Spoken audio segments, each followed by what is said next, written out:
Hello, Max here, and so is Overwatch, although competitive mode is not. It is due for release sometime in June, and I wanted to take a look at the top 6 tournament heroes used during the end of the beta. This can be something we revisit on a patch-by-patch basis or whenever the meta shifts. These are the heroes that were most picked during competitive tournaments between the last major balance patch on April 5th and the end of the Overwatch beta on May 10th. The most notable changes in the April 5th patch were the nerf to Symmetra's shield to 25 hit points and some small buffs to Mercy's Guardian Angel. The data for this analysis was provided by Captain Planet, who runs the website PlanetOverwatch.org as a personal project where he tracks this data. I will put a link in the description if you are interested in checking out his article, which is a very interesting read. One final thing before we get into this, these are professional players playing at the highest level. The meta will differ depending on skill level. Just because this is what the top players are using doesn't mean what you want to play won't work for you. This kind of analysis is interesting and fun, but it doesn't have to dictate how you play. Okay, Care Bear stuff out of the way, let's get into it. Starting at number 6, the frustratingly happy time-travelling Cockney Tracer. She is put here by her incredible power on control maps where she has a pick rate of over 100% because teams would often run too. Better known as King of the Hill, these maps have a central objective that is often open to many flank paths and little to no verticality. Tracer's incredible horizontal mobility allows her to continuously exploit these paths and attack the enemy from different angles while keeping her distance from heroes like McCree and Winston, who will destroy her at close range. Although still higher than most other DPS heroes, Tracer is picked up much less often on escort and assault maps. There are flank paths for Tracer to utilise, but there is never as many options and her lack of vertical mobility can often be a problem. However, she can still be a solid pick when she can negotiate the terrain. At number 5, we have the metal-clad aging adventurer who really needs better taste in music, Reinhardt. God tier on the more linear escort and assault maps, the German Knight's ability to shield his whole team as they return fire and methodically push forward is unparalleled. If the enemy don't have a projected barrier of their own or a good way to hard engage through the shield, you can just walk at them all day long and there is nothing they can do about it. While his power is almost unrivaled on attack and defend maps, Reinhardt is never used on King of the Hill. These maps are a lot less linear, the objective is open to many more attack paths, making it hard to protect a team on the objective, and Reinhardt lacks the movement for the faster paced combat. Heroes like Tracer have the space to run rings around him and there is nothing he can do about it. At number 4, never letting a hero die no matter how much it costs, the Swiss Angel Mercy.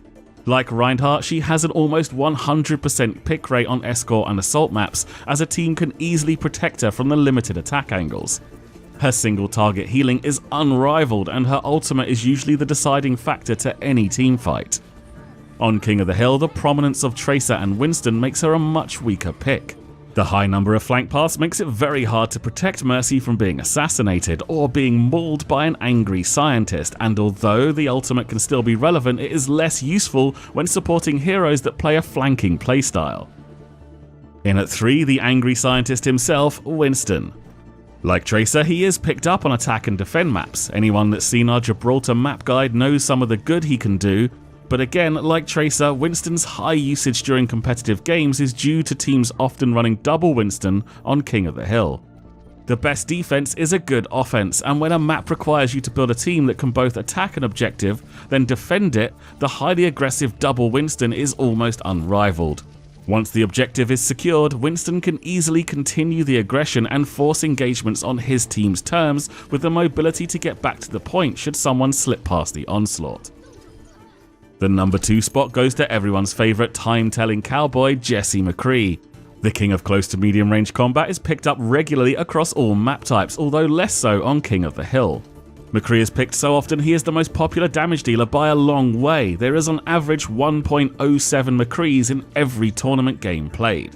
His sustained medium range damage can easily pick off non-tank heroes, and his close range burst will tear through a tank in less than 2 seconds.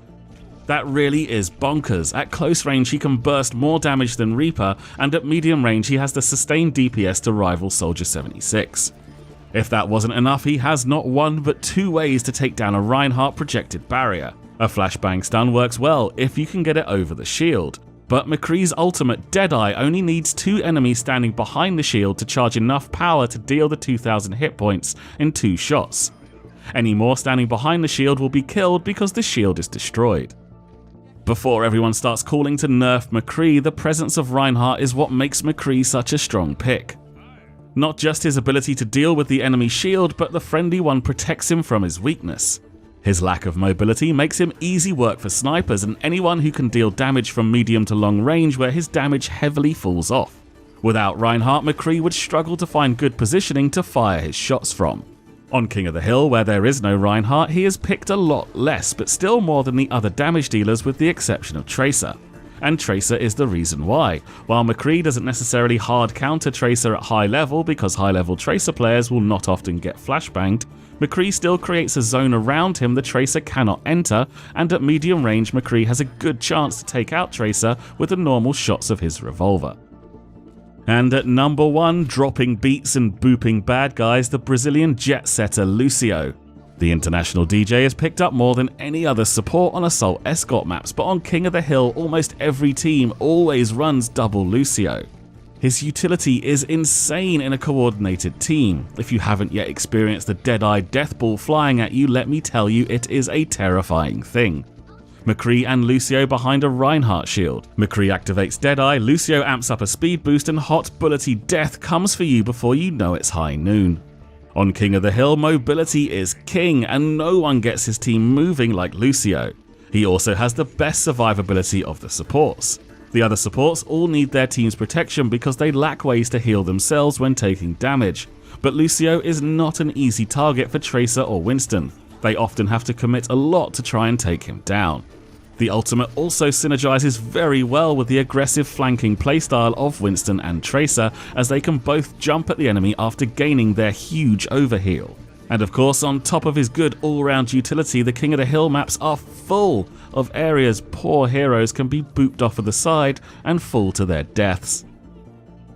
These of course are not the only 6 heroes being played. Widowmaker sees more use on escort and assault maps than Tracer, but her almost complete lack of use on King of the Hill pushes her down to 7th place. Zarya, 76, Symmetra and Pharah are all popular picks, but only for certain situations. Genji sees some use when attacking, and Junkrat can be a niche pickup when defending. The bottom 6 heroes are D.Va, Torbjorn, Bastion, Roadhog, and joint bottom seeing almost no use at all, Hanzo and Mei.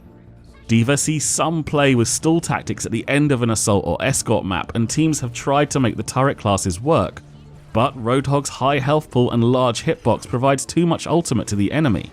Hanzo is out-sniped by Widowmaker, and the reduced movement speed while drawing the bow makes him an easy target.